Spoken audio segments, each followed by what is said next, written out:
कपीथजम्बू फलचारुभक्षणम्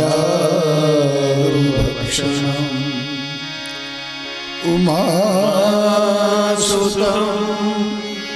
शोकविनाशकारकम्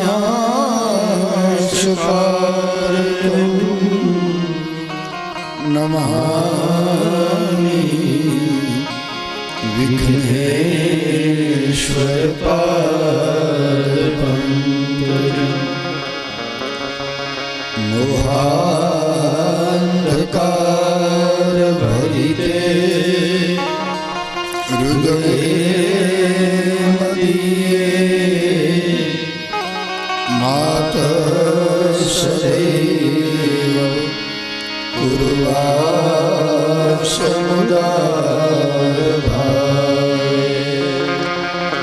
श्रियाखिला वयनिर्मलसुप्रभाभिः शीघ्रं विनाश्य मनोगतमन्धकार सच्चिदानन्दरूपाय विश्वोत्पत्त्यादिहेतवे तापत्रयविनाशाय श्रीकृष्णाय वयं नमः। दक्षिणे लक्ष्मणो यस्य वामे च जनकात्मजा पुरतो मारुतिर्यस्य तं वन्दे रघुनन्दनम्। व्यासाय विष्णुरूपाय व्यासरूपाय विष्णवे नमो वै ब्रह्मनिधये वासिष्ठाय नमो नमः। योगीन्द्राय नमस्तस्मै शुकाय ब्रह्मरूपिणे संसारसर्पसंयोग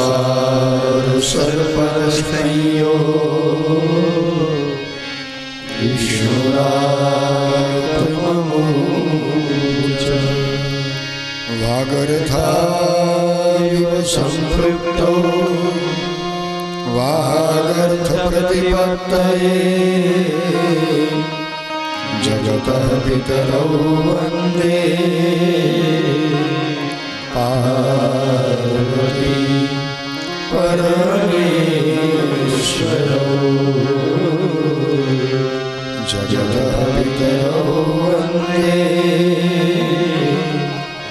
पार्वती परमेश्वरौ। बोलो आद्य शक्ति श्री अम्बे मात की जय। श्री रामचंद्र भगवान की जय। श्री कृष्ण चंद्र भगवान की जय। सद्गुरु भगवान की जय। सनातन धर्म की जय।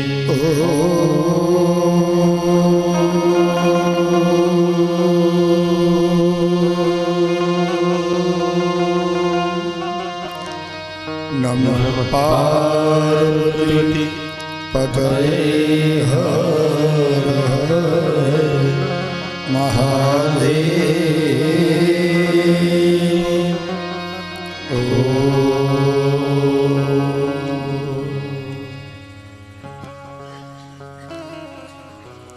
परब्रह्म परमात्मा अखिल ब्रह्मांडना अधिपति भगवान सदाशिवની આ મંગલ ગાથાને આપ સૌ સાંભળી રહ્યા છો। બાદરગઢને આંગણે એક વાગડની મહાન વિભૂતિ પરમ તપસ્વી સિદ્ધ પુરુષ મહાત્મા શ્રી બહુતગીરી મહારાજના સાનિધ્યમાં આપણે એના ચરણોમાં બેઠા છીએ. જેણે ખૂબ અહીં બેસી શિવ ભજન કર્યું. એક તપસ્થલીમાં આપણે બધા બેઠા છીએ. કથાનો 7મો દિવસ ચાલી રહ્યો છે. ભગવાનના એક એક અવતારોને આપણે યાદ કરી રહ્યા છીએ. જેમ ભગવાન વિષ્ણુના 24 અવતારોનું દર્શન ભાગવતમાં કરાવ્યું, એમ સદાશિવના 100 અવતારોનું દર્શન આ શિવ મહાપુરાણમાં કર્યું છે. શતરુદ્રિય આખા સત એટલે 100. એટલે સંસ્કૃત ભાષામાં આખી સંખ્યાઓ બતાવી છે. શત એટલે 100 થાય, સહસ્ર એટલે 1000 થાય, અયુત એટલે 10,000 થાય, નિયુત એટલે લાખ થાય, કોટી એટલે કરોડ થાય. આ બધા દેવ ભાષાના આપણા શબ્દો છે. 100 અવતારોનું વર્ણન દર્શન નંદીશ્વર સ્વયં કરાવી રહ્યા છે.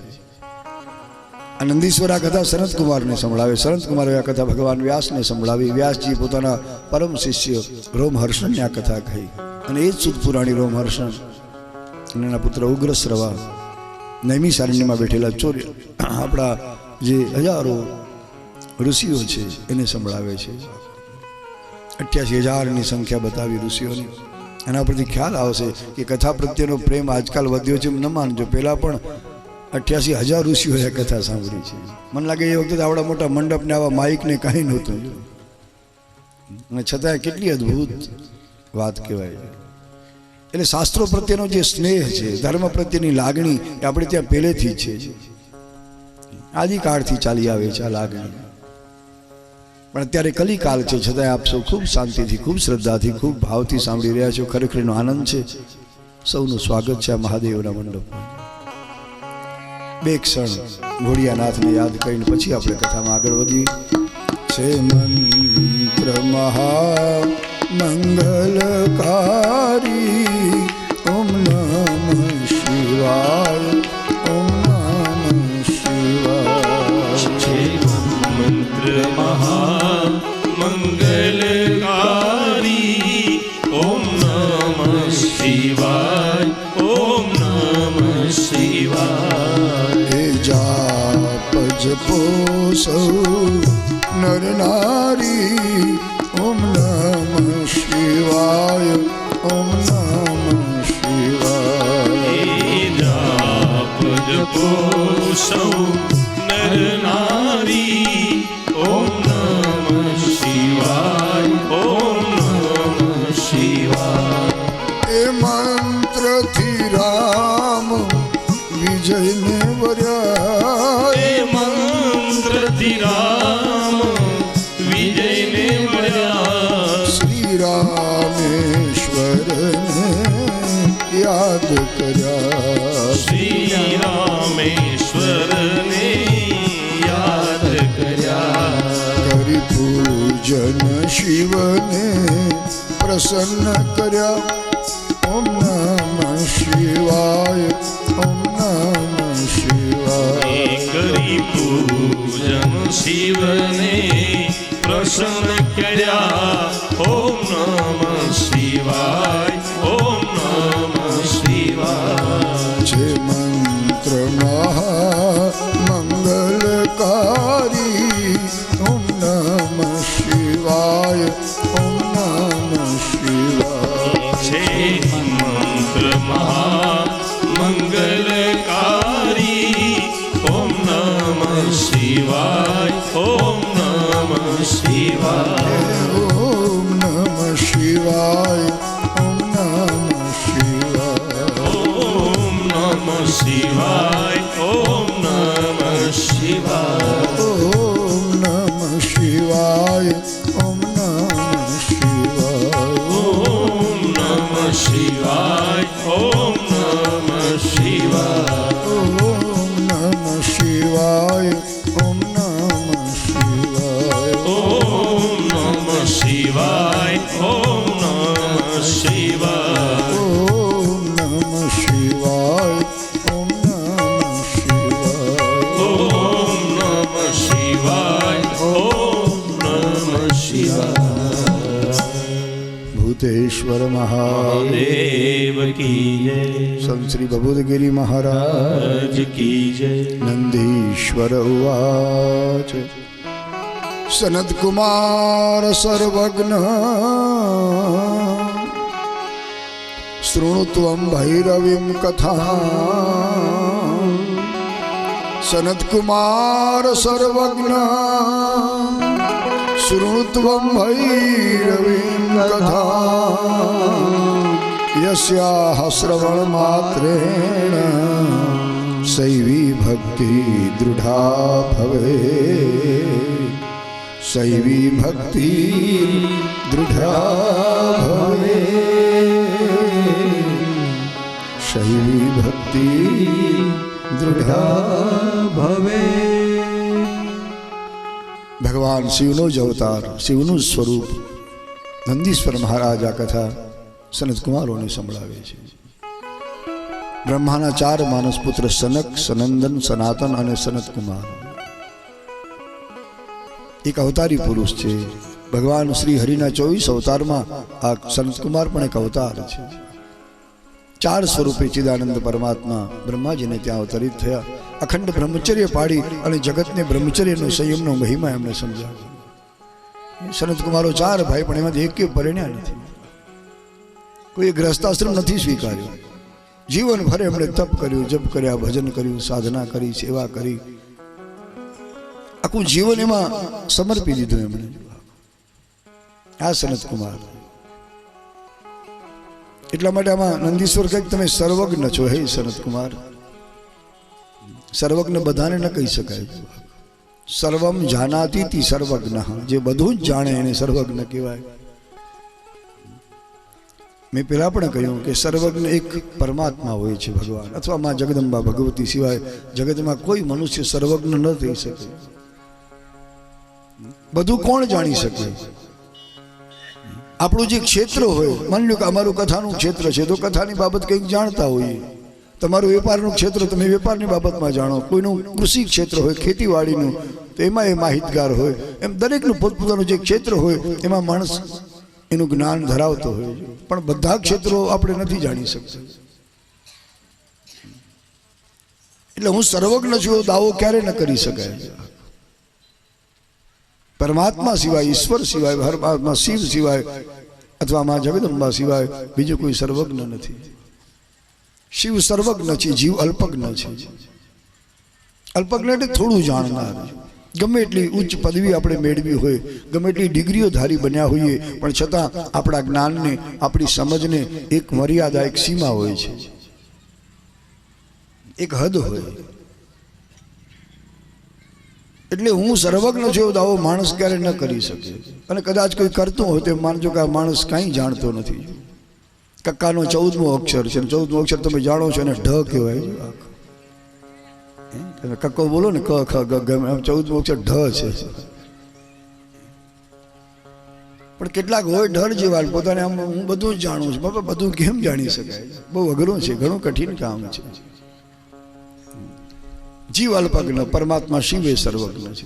ભર્તૃહરિ કવિ નીતિ શતકમાં લખ્યું કે જ્યારે મારી પાસે થોડું ઘણું કંઈક જાણકારી હતી ત્યારે હું મારી જાતને સર્વજ્ઞ સમજતો હતો. પણ જેમ જેમ આચાર્યો સાથે, સંતો સાથે હું બેસતો થયો ત્યારે મારા મનમાં જે મદ હતો એ બધો જ ગર્વ ગળી ગયો. હું મને અજ્ઞાની સમજવા લાગ્યો કે મારી પાસે તો કંઈ નથી, હું સામાન્ય છું. યદા કિંચિત કિંચિત બુદ્ધજન સકાશાત અવગતમ તદા મૂર્ખોસ્મિતિ જ્વર ઇવ મદો મે વ્યપગતઃ. વિદ્વાનોના, સંતોના ચરણમાં જ્યારે બેઠો ત્યારે ખબર પડી કે મૂર્ખોસ્મિ, હું તો મૂર્ખ છું, મૂઢ છું. હું સર્વજ્ઞ છું. આજે મને જ્વર ચડેલો, એ બધું જ્વર ઉતરી ગયો, મારો દૂર થઈ ગયો. એટલે પોતાની જાતને ક્યારે સર્વજ્ઞ સમજવી નહીં, એ મોટી ભૂલ ગણાય આપણી. પરમાત્મા સદાશિવ સર્વજ્ઞ. પણ સનત કુમાર માટે અહીં નંદીશ્વરે સર્વજ્ઞ શબ્દનો પ્રયોગ કર્યો છે કે હે સનત કુમાર, આપ સર્વજ્ઞ છો, કારણ કે સાક્ષાત હરિનો અવતાર છે, કોઈ સાધારણ વ્યક્તિ નથી. અને મેં કહ્યું કે જેને જિંદગીભર બ્રહ્મચર્ય પાડ્યું છે, બહુ અઘરું કામ છે. જીવનભર ઇન્દ્રિયોને સંયમિત કરવી બહુ કઠણ કામ, ઘણું અઘરું કામ. પણ સનત કુમારોએ આ કર્યું છે. ચાર ભાઈ સનક, સનંદન, સનાતન, સનત કુમાર એ આ કથા સાંભળે છે. નંદીશ્વર સ્વયં વક્તા બન્યા છે. નંદીશ્વરની કથા આપણે બપોર સુધી સાંભળ્યા પછી હવે જે અવતાર છે એનું નામ છે ભૈરવ અવતાર. ભગવાન ભોળાનાથનો જ એક અવતાર છે ભૈરવ, કાલ ભૈરવ. આમ તો 64 ભૈરવ બતાવ્યા છે આપણે ત્યાં. જ્યારે જ્યારે મોટા યજ્ઞ તમે કરાવો ત્યારે આ નવચંડી વગેરે, સતચંડી વગેરે યજ્ઞમાં ભગવાન ભૈરવનું પણ સ્થાપન હોય છે. 64 ભૈરવો બતાવ્યા છે અને 51 ક્ષેત્રપાલ બતાવ્યા છે. જોગણીઓ પણ 64 છે આપણે ત્યાં. 64 જોગણી કહેવાય, 64 ભૈરવ કહેવાય, 51 ક્ષેત્રપાલ કહેવાય. આ બધાની પૂજા મહાયજ્ઞોમાં થાય છે. દરેકના સ્થાપન થાય. જોગણીઓનું સ્થાપન થાય, ક્ષેત્રપાલનું થાય, ભૈરવ દેવનું થાય. એ બધાની 1650 પૂજા થાય. એની આહુતિઓ પણ અપાય યજ્ઞમાં. ભૈરવનો અર્થ ભયંકર, ભયાનક એવો થાય છે. ક્યારેક ક્યારેક ભગવાન કરુણા સાગર હોવા છતાં બહુ ઉગ્ર સ્વભાવ ધારણ કરતા હોય છે, ક્યારેક ભયંકર બનતા હોય છે. સજ્જનો માટે એ કરુણા સાગર છે, પણ જે દુષ્ટ માણસ છે, દુર્જન છે, આસુરી સ્વભાવનો, એને માટે ક્યારેક ભગવાન ઉગ્ર બને, રુદ્ર બને, ભયંકર બને છે. સજ્જનો પર અનુગ્રહ કરે પરમાત્મા શિવ, પણ દુર્જનોનો નિગ્રહ કરે છે. અનુગ્રહ અને નિગ્રહ બે પ્રકારની કાર્ય પદ્ધતિ ભગવાનની છે. ભૈરવની કથા છે, કાલ ભૈરવ. આજ પણ તમે કાશી ક્યારેક ગયા હશો. કાશીમાં બાબા કાલ ભૈરવનું મંદિર છે અને કાશીના કોટવાળ કહેવાય. કાશીના રક્ષક છે, કોટવાળ છે, દ્વારપાલ છે. કાશીના મહારાજા ભગવાન વિશ્વનાથ અને મહારાણી માં જગદંબા અન્નપૂર્ણા છે. કાલ ભૈરવ કાશીના કોટવાળ છે. વારાણસ્યામ ભૈરવો દેવો સંસાર ભયનાશન. આખા સંસારના ભયને હરનાર છે આ ભૈરવ ભગવાન. સપ્ત જન્મ કૃતમ પાપમ સ્મરણે નવિનશ્યતિ. આ શ્લોકમાં લખ્યું કે એક જન્મ નહીં પણ 7 જન્મનું પાપ જેનું સ્મરણ કરવાથી દૂર થાય એ ભગવાન કાલ ભૈરવ છે. કોઈ સામાન્ય નથી.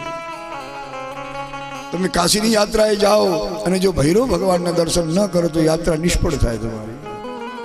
એને કોઈ પરિણામ, કોઈ ફળ ન મળે. કાળ ભૈરવ એ સાક્ષાત કાળની મૂર્તિ, કાળનું સ્વરૂપ કાળ ભૈરવ કહેવાય. એની આખી કથા બતાવી છે. સદાશિવનું પૂર્ણ સ્વરૂપ છે આ કાળ ભૈરવ. એ શિવથી જુદા નથી. શિવે સ્વયં અવતાર ધારણ કર્યો છે. આ દિવ્ય કથા એને સાંભળવાથી માણસના મનમાં ભગવાન શંકરની ભક્તિ દ્રઢ બને, મજબૂત બને છે.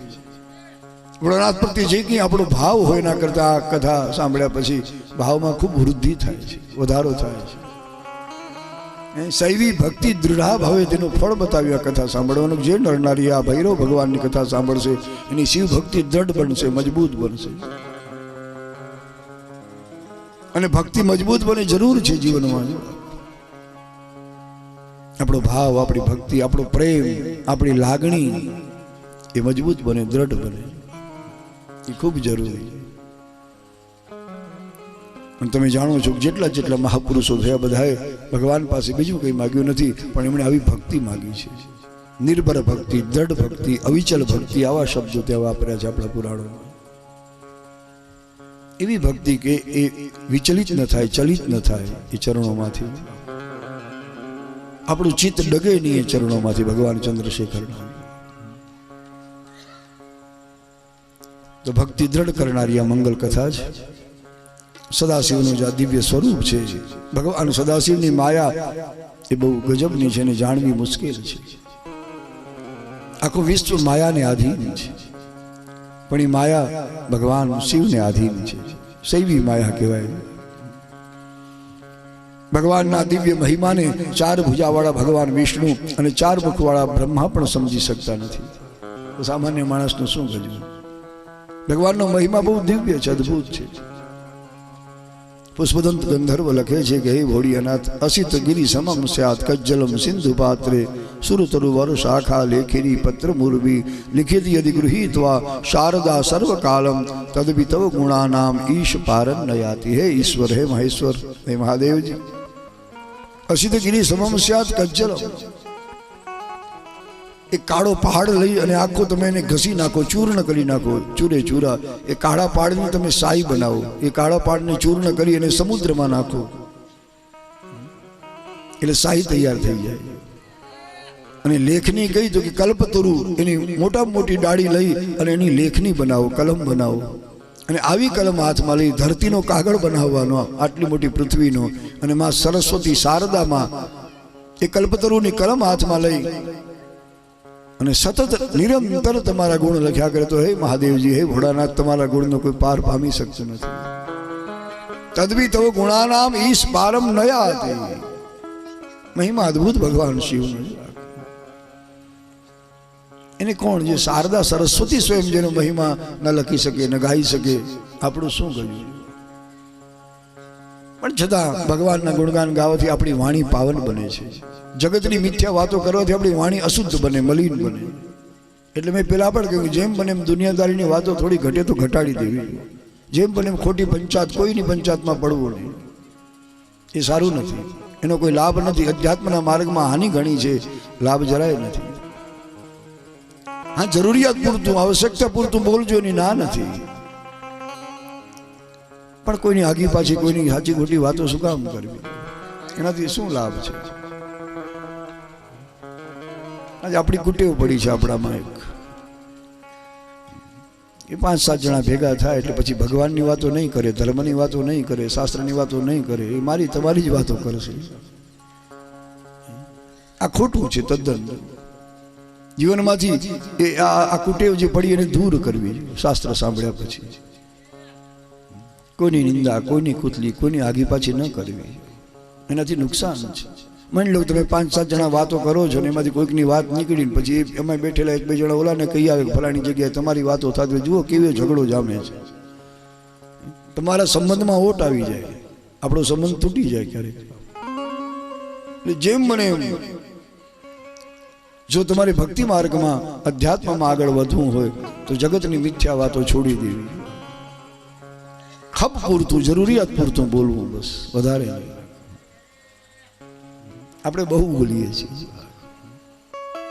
તો ભગવાન સદાશિવની માયા એટલી અદ્ભુત છે કે મોટા મોટા બ્રહ્માદિક દેવોને પણ એ બાંધી રાખે છે, છૂટવા દેતી નથી.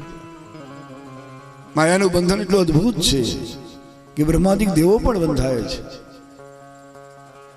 અને માયાનો પ્રભાવ આ કથામાં બતાવ્યો છે. બ્રહ્મા વિષ્ણુ જેવા દેવોને પણ જે માયા બાંધી રાખતી હોય તો આપણે તો ઘણા સાધારણ છીએ, સામાન્ય છીએ. આપણું શું કરવું? માયા શું છે? જ્યારે રામાયણમાં લક્ષ્મણજીએ પૂછ્યું મોટા ભાઈ રામને, ત્યારે રામજીએ સરસ વાત કરી કે હું અને તું, મારું ને તારું, એ જ માયા કહેવાય છે, બીજું કંઈ નથી. આ હું છું, આ તું છે, આ મારું છે, આ તારું છે, આ ભેદ એ જ માયા છે. અને આ માયાએ આખા વિશ્વને વશ કર્યું છે.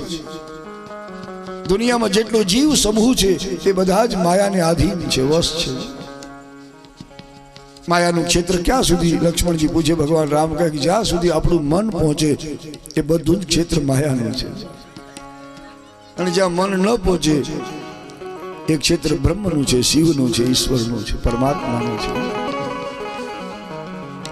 મઈ હરુ મોર તોર તે માયા જેહી બસ કીને જીવન કાયા.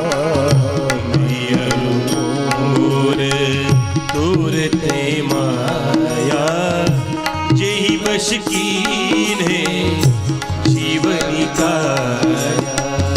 मैं अरु मोर तोर ते माया, मैं अरु मोर तोर ते माया, मैं अरु मोर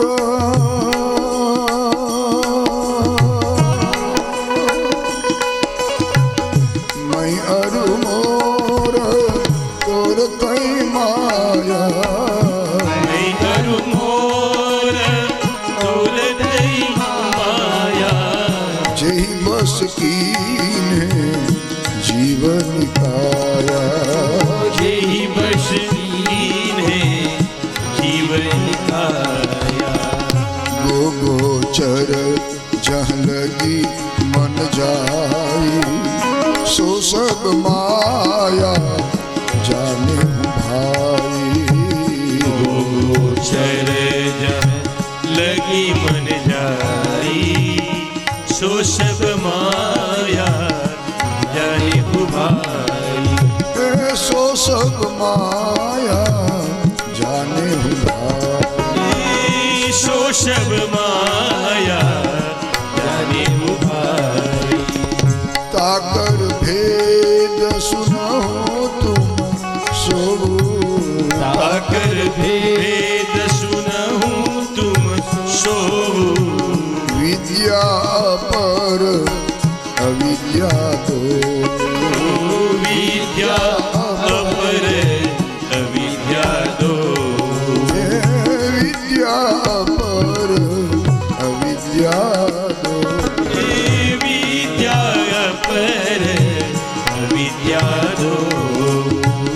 नमः शिवाय नमः शिवाय नमः शिवाय नमः शिवाय। नमः शिवाय नमः शिवाय नमः शिवाय नमः शिवाय। नमः शिवाय नमः शिवाय। नमः शिवाय नमः शिवाय नमः शिवाय ओम नमः शिवाय नमः शिवाय।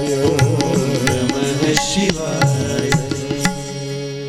તા હું છે આ તું છે આ મારું છે આ તારું છે આ ભેદ એ જ માયા છે. મય હરું મોર તોર તઈ માયા.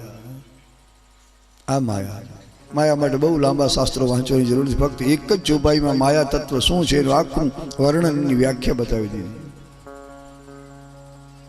કે જ્યાં સુધી આપણા મનમાંથી આ હું છું આ મારું છે આ બધું ભેદ ન જાય ત્યાં સુધી આપણે હજી માયાથી મુક્ત નથી થયા. માયાના બંધનમાં બંધાઈને બેઠા છીએ. અને જે ક્ષણે જે ઘડીએ જે સમયે આટલું નીકળી જાય મનમાંથી માનજો કે આજ હું જીવન મુક્ત બની ગયો છું. હવે મર્યા પછી મુક્તિ મળે કે ન મળે પણ આ જીવન મુક્ત હું થઈ ગયો. જ્યારે આટલું દિલમાંથી નીકળે પણ આ વાત બહુ કઠિન છે. બોલી જેવી શૈલી સાંભળી લેવી શૈલી પણ મનમાંથી મારા તારાના ભેદને મિટાવવું બહુ કઠણ કામ છે. મોટા મોટાને માયા છોડતી નથી. પછી સંસારી હોય તો ભલે, સંન્યાસી હોય તો ભલે, સામાન્ય આત્મા હોય તો ભલે અને કોઈ મહાત્મા હોય તો ભલે, માયા ભલભલાને છોડતી નથી. માયાની જાળમાં આખું જગત સફળાઈને બેઠું છે, પકડાઈને બેઠું છે. તમે જરા વિચાર કરશો તો ભક્તો ખ્યાલ આવશે કે આપણે મરીએ ત્યાં સુધી મારું તારું જાતું નથી મનમાંથી. એક સામાન્ય ચીજ હોય, સામાન્ય કોઈ વસ્તુ સતત આપણું મન એમાં લાગ્યું કે મારી વસ્તુ છે. કોઈ લખવા માટે ઓલી કલમ માગે ને ઈંડી પેન તો એ માણસ ઢાંકણા ખોલી ના આપે. એને એમ કે આજે ઈંડી પેન લખવા દો પછી પોતાના ખિસ્સામાં પધરાવશે તો શું કરીશું? આપણે ભાઈ 5 રૂપિયાની પેન છે, તારી મોંઘી નથી, શું કામ? ઘણા ચાલાક હોય, ઓલું ઢાંકણું પોતાના ખિસ્સામાં રાખીને ખોલીને દે એટલે ઓલો ખિસ્સામાં મૂકી જ ન શકે. ખિસ્સામાં રાખવા છે તેને કપડાં બગડી જાય. આવા ચાલાક હોશિયાર માણસો થયા છે. એક સામાન્યમાં સામાન્ય વસ્તુમાં પણ આપણું મન લાગેલું હોય છે. આ માયા છે. મોટા મોટાને માયા નથી મૂકવી. એક ડોસીમાનો જુવાન જો દીકરો ગુજરી ગયો છે, એકનો એક દીકરો હતો, જુવાન દીકરો ગુજરી ગયો અને માજી ખૂબ રડે છે, આંખમાંથી આંસુડા અટકતા નથી, ચોધાર આંસુએ રુદન કરે. એ જ વખતે એક મહાત્મા પધાર્યા છે. માજીને સમજાક માડી, શું કામ રડો છો? કે મહારાજ રડો નહીં, હવે તો જિંદગી ભર મારે રોવાનું છે. એકનો એક જુવાન જો દીકરો જ ગુજરી ગયો છે. મહાત્મા કહે છે, માજી રડો નહીં, આંસુડા લૂછી નાખો. આ તો સંસાર નાશવંત છે, નશ્વર છે, અનિત્ય છે. બહુ આમ ફિલોસોફીની વાતો કરી, તત્વજ્ઞાનની. જગતમાં જે કોઈ આવે એને જવું પડે છે. જન્મે એનું મૃત્યુ અવશ્ય થાય છે, જેનો ઉદય થાય એનો ક્યારેક અસ્ત પણ થાય છે. બહુ દાખલા દીધા છે. માજીને થોડીક રાહત મળી. મહાત્મા પોતાના આશ્રમમાં પધાર્યા. એકાદ મહિના પછી એ ડોસીમાને થયું, લાવ મહાત્માજીને મળતી આવું, દર્શન કરતી આવું. જ્યારે દીકરો ગુજરી ગયો ત્યારે અચાનક આવી એમણે કેટલી બધી તત્વજ્ઞાનની વાતો સંભળાવી. એની વાત સાંભળી મારા મનને ખૂબ ટાઢક મળી, શાંતિ મળી, રાહત મળી. મારા મનમાં જે શોક હતો પુત્રના મૃત્યુને દૂર થયો. એ આશ્રમમાં આવ્યા દર્શન કરવા, અને જ્યાં આવીને જોયું તો બાપજી બેઠા છે, આમ લમણે હાથ રાખીને આંખમાંથી આમ ટપ ટપ આંસુડા પડે છે, રડે છે. માજીને નવાઈ લાગી કે આવા તત્વજ્ઞાની પુરુષ, આવા જ્ઞાની પુરુષ એ કેમ રોતા હશે? એને કયું દુઃખ હશે, કયો શોક હશે? કારણ કે જ્ઞાની વ્યક્તિને કોઈ શોક હોય નહીં. પૂછ્યું નજીકજીને, મહારાજ તમે કેમ રડો છો? महाराज कहूँ डोसी आज मेरी बकरी गुजर गई इसलिए रो रहा हूँ. हमारी बकरी गुजरी गई है. झटको लाग्यो डोसी माने. महाराज एक नो एक जुवान जो दीकरो गुजरी थी तो तमे फिलोसोफी नी वातो करता था कि जगत नाशवन छे, अनित्य छे, फलाणुं छे, बहु डाई वातो करता था. आज बकरी गुजरी में रोवा बैठा छे. महात्मा बोल्या कि डोसी दीकरो तो तारो हतो, बकरी तो मारी हती नहीं. आ माया जुआ, आ माया. मोटा मोटा ना मन माथी आ माया मारा तारानो भेद नहीं जतो. दीकरो तारो गुजरी गयो, मने दुख क्यांथी थाय? बकरी तो मारी हती. કેટલું दूध देती थी, चाय पाणी पीतो, क्यारेक तारा जेवाने पीवडावतो. आज बिचारी गुजरी गई એટલે રડું છું. એટલે મોટા મોટા ના માયા નથી છોડતી. સંસારી હોય તો ભલે, કોઈ સન્યાસી હોય તો ભલે, ભલે ભલાને આ માટીમાં લઈને બેઠી છે માયા. એટલે તુલસીજીએ લખ્યું કે ખાલી આપણે જ નહીં, અખિલ બ્રહ્માંડમાં જેટલા જીવ સમૂહ છે એ બધો જ માયાને વશ છે. જહી બસ ખીને જીવ નિકાયા. નિકાય એટલે સમૂહ. બ્રહ્માંડમાં જેટલા જીવો છે બધા જ માયાને આધીન છે. મરીએ ત્યાં સુધી આપણા મનમાંથી મારા તારાનો ભેદ જતો નથી. આટલો ભેદ કાઢવો ઘણું અઘરું કામ છે. એટલે જ્યારે પરમાત્મા સદાશિવની પૂર્ણ કૃપા ઉતરે પછી જ આ ભેદ મનમાંથી ભૂસાય છે, ત્યાં સુધી નથી ભૂલાતો. એક સામાન્ય ચીજ વસ્તુમાં પણ આપણું મન લાગેલું હોય છે. ભગવાનની માયા બહુ બલવતી છે. બ્રહ્માદિક દેવોને પણ એ વશ કરે છે. એક દિવસ બધા જ દેવતાઓ ઋષિ મુનિઓ ભેગા મળી અને બ્રહ્મલોકમાં બ્રહ્માજીને મળવા આવ્યા છે. ભગવાન વિષ્ણુ પણ ત્યાં પધાર્યા છે.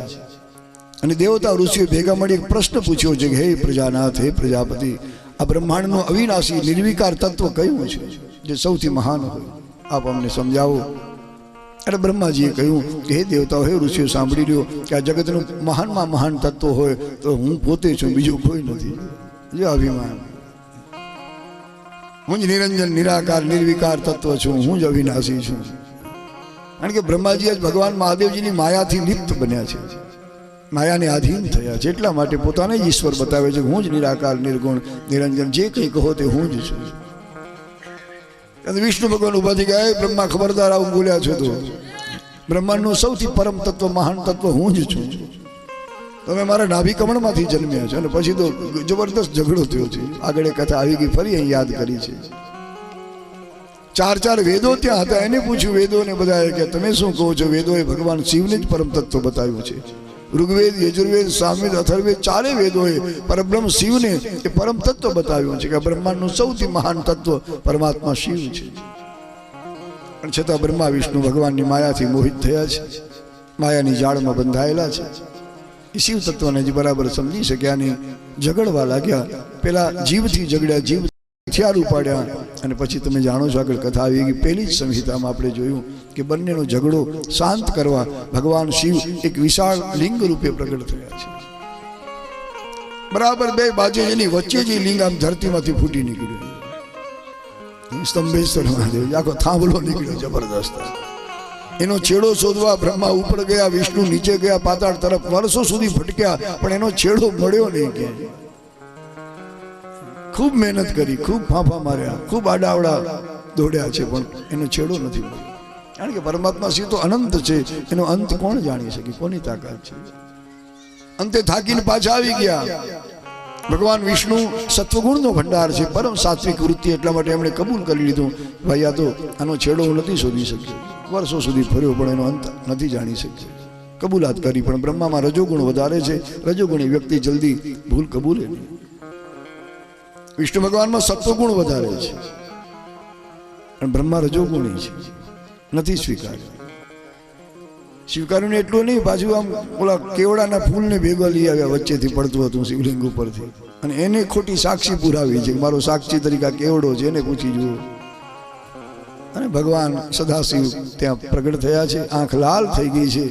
બ્રહ્માજીને પાઠ ભણાવવા માટે કે કોઈ દિવસ આવું ખોટું બોલે નહીં, ખોટા સાક્ષીઓ ઊભા કરે નહીં, એટલા માટે ભગવાન સદાશિવે ક્રોધ કર્યો છે. આમ તો કરુણા સાગર છે ભગવાન શિવ, પણ ભ્રુકુટી ખેંચાણી, આંખો લાલ થઈ અને બે ભ્રમર વચ્ચેથી એક ભયંકર રૂપ પ્રગટ થયું. એ છે ભૈરવજી.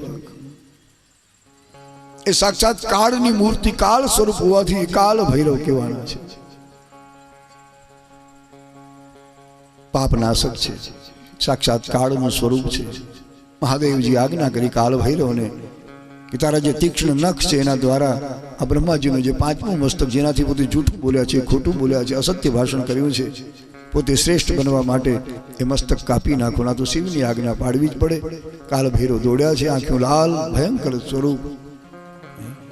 એના નખ આમ તલવાર જેવા હતા, ગળામાં નખ ફેરવી દીધો, એક મસ્તક ઉડાવી દીધું છે.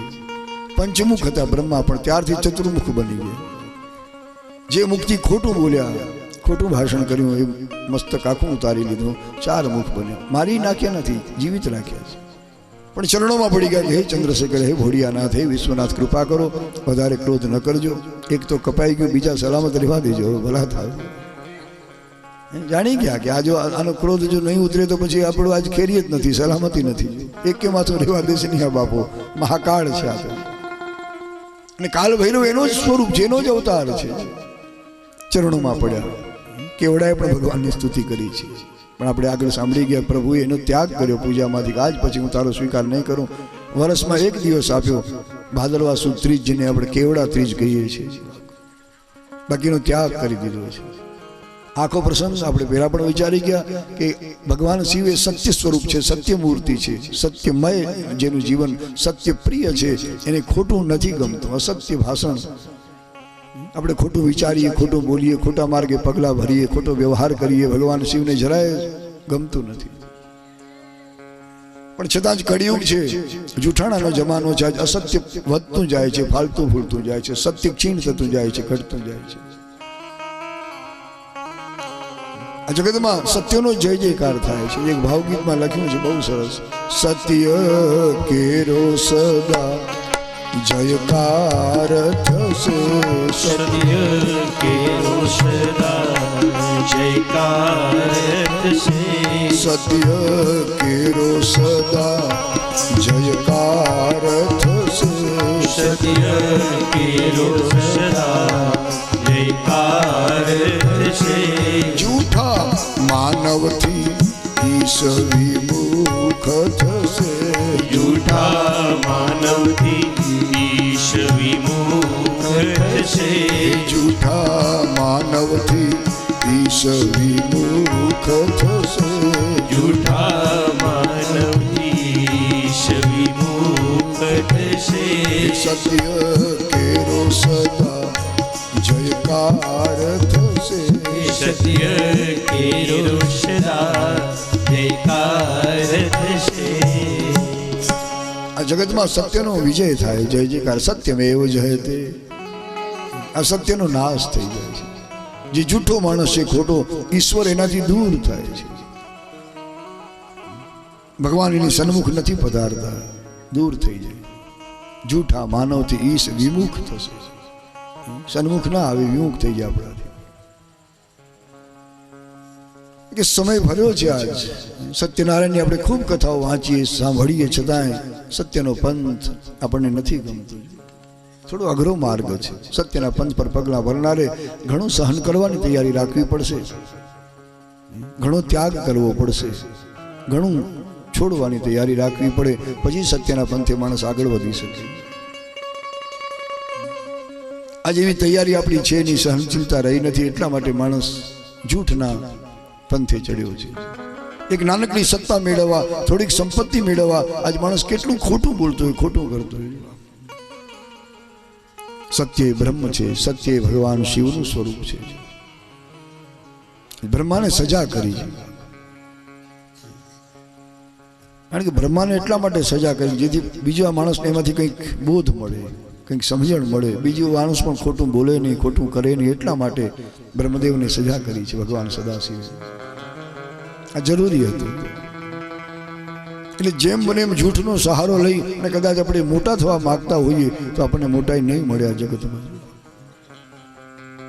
એમ મોટાઈ નથી મળતી. મહાન બનવા માટે આપણે સત્યનો પંથ સ્વીકારવો પડે, સત્કર્મ કરવા પડે, સારા વિચારો કરવા પડે, સાચું જીવન જીવવું પડે, પછી જ માણસ મહાન બની શકે છે. ખોટું વિચારીને, ખોટું બોલીને, ખોટું કરીને, ખોટા પગલાં ભરીને આપણે મહાન ક્યારે થઈ શકવાના નથી. આ યાદ રાખીએ. સત્ય એ નારાયણ છે, સત્ય એ બ્રહ્મ છે, સત્ય એ જ શિવ છે. પણ સમયનો પ્રભાવ છે. આપણે ત્યાં 4 યુગમાં પહેલો જે યુગ હતો એનું નામ પડ્યું સત્ય યુગ. આખો યુગ એમાં સત્ય પ્રધાન હતું. દરેકના જીવનમાં સત્ય માટે લોકો જીવતા અને જરૂર પડે તો સત્ય માટે મરી ફીટતા, પોતાના પ્રાણ ત્યાગી દેતા. એ વખતે સત્ય પ્રધાન હતું દરેકના જીવનમાં. સત્તા સંપત્તિ બધું ગૌણ, સત્ય મુખ્ય હતું, પ્રધાન તત્વ હતું. આખા યુગનું નામ સતયુગ પડ્યું છે. 4 યુગમાં પહેલો જ યુગ સતયુગ કહેવાનો, કારણ કે સત્ય મુખ્ય. બાકી સત્તા સંપત્તિ બીજા સુખના સાધનો એ ગૌણ હતા. એટલે આખો યુગ સતયુગ કહેવાનો. પણ અત્યારે ચોથો યુગ જેમાં આપણને જન્મ મળ્યો છે કલિયુગ છે. સત્ય ઘસાવા લાગ્યું, ક્ષીણ થઈ ગયું. સત્યનો નાશ તો નથી થતો, કારણ કે સત્ય છે નિત્ય તત્વ છે, શિવ સ્વરૂપ છે ને સત્ય. એટલું નાશ તો ન થાય, કોઈને નષ્ટ ન કરી શકે, પણ થોડું ઘસાય, થોડું ક્ષીણ થાય, થોડીક હાનિ એને પહોંચે. અને આપણે તેથી વિચારેલું પહેલાં પણ કે આ ધરતી આપણો આધાર છે, આપણા બધાનો, પણ ધરતીનો આધાર સત્ય છે. આવડી મોટી પૃથ્વી સત્યના આધારે ટકી રહેલી છે, સ્થિર થઈને બેઠી છે. આપણા જેવા લાખો કરોડો લોકોને તે પોતાના હૃદય પર બિરાજમાન કરીને બેઠી છે. આપણો આધારમાં ધરતી, પણ ધરતીનો આધાર સત્ય છે. આ સત્ય આપણું થોડું હલબલી ગયું, ક્ષીણ બન્યું, કૃશ થયું, સૂક્ષ્મ બન્યું, ઘસાણું, એટલે આજ આ ધરતી ધ્રુજી રહી છે, કાપી રહી છે. ધરતીકંપના આંચકા આવે છે. અને આ ધરતીકંપ આપણે ત્યાં થયો એમ ન માનજો, વિદેશોમાં પણ થાય છે. કારણ કે સત્ય થોડું ઘટ્યું, ક્ષીણ થયું, એનું આ પરિણામ છે. વૈજ્ઞાનિકો જે કહેતા હોય તે, પણ આપણું શાસ્ત્ર કહે છે કે ધરતીનો આધાર સત્ય છે, એનો પાયો એ થોડું ક્ષીણ થયું, એટલા માટે ધરતી કાપી રહી છે. સત્યેન ધાર્યતે પૃથ્વી, સત્યેન તપ્યતે રવિ, સત્યેન મેઘાઃ વર્ષંતે સર્વમ સત્યે પ્રતિષ્ઠિતમ. મહાભારતના શ્લોકમાં લખ્યું કે જે ચોમાસામાં વાદળા વરસે છે સત્યના પ્રતાપે. ધરતી ટકી રહી છે, સ્થિર થઈને ધારણ કરીને બેઠી છે બધાને સત્યના પ્રતાપે. ભગવાન સૂર્યનારાયણ આકાશમાં તપી રહ્યા છે સત્યના પ્રતાપે. એટલે હજી સત્ય છે, નથી એમ નહીં કહું. જ્યારે સત્ય બધું જ નષ્ટ થાય તો પછી આખી ધરતી એનો મહાપ્રલય થઈ જાય. સૂર્ય હંમેશાને માટે આથમી જાય, વાદળા વરસતા હંમેશાને માટે બંધ થઈ જાય. પણ હજી સત્ય છે આપણી પાસે, નથી એમ નહીં. પણ થોડું ઘસાવા લાગ્યું યુગના પ્રભાવથી, સમયના પ્રભાવથી.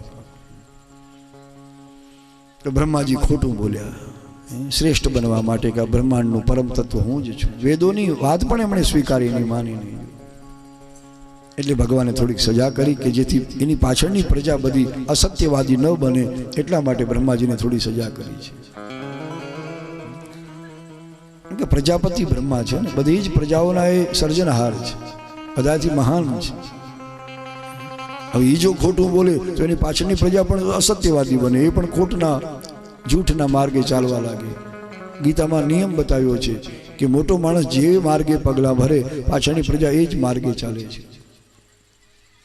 આ સીધો નિયમ છે. મહાજનો જેન ગતસ્સ પંથા, સાચો માર્ગ કયો તો કે મહાજન જે માર્ગે ચાલે એ સાચો માર્ગ.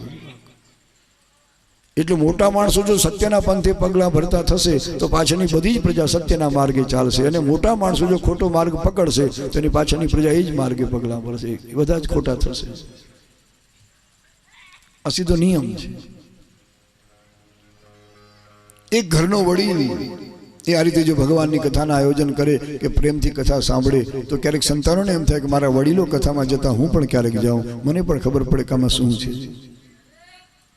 પણ વડીલ કોઈ દિવસ મંડપમાં પગ મૂકે નહીં તો પછી સંતાનને પણ સત્સંગ પ્રત્યે એની રુચિ ક્યાંથી જાગે, ઈચ્છા ક્યાંથી થાય. એ ઘરડા બાપા સાંભળતા જ નહોતા, સાવ બેરા હતા, તો એ રોજ કથામાં આવતા અને સૌથી આગળ બેસે. બેરા કાનના દેવતા ઉઠી ગયા છે, સાવ ચટ, કાંઈ સાંભળે નહીં. પણ જ્યાં રોજ કથામાં આવે એની પડખે એક ભાઈ બેસતા ને નવાઈ લાગે કે આ બાપા બેરા છે, સાંભળતા નથી, તો એ કથામાં કેમ આવતા હશે? કથામાં તો ખાલી સાંભળવાનું જ છે, અહીંયા કંઈ ડાન્સ તો થતો નથી, કંઈ નૃત્ય થતું નથી, આ કેમ આવતા હશે બાપા?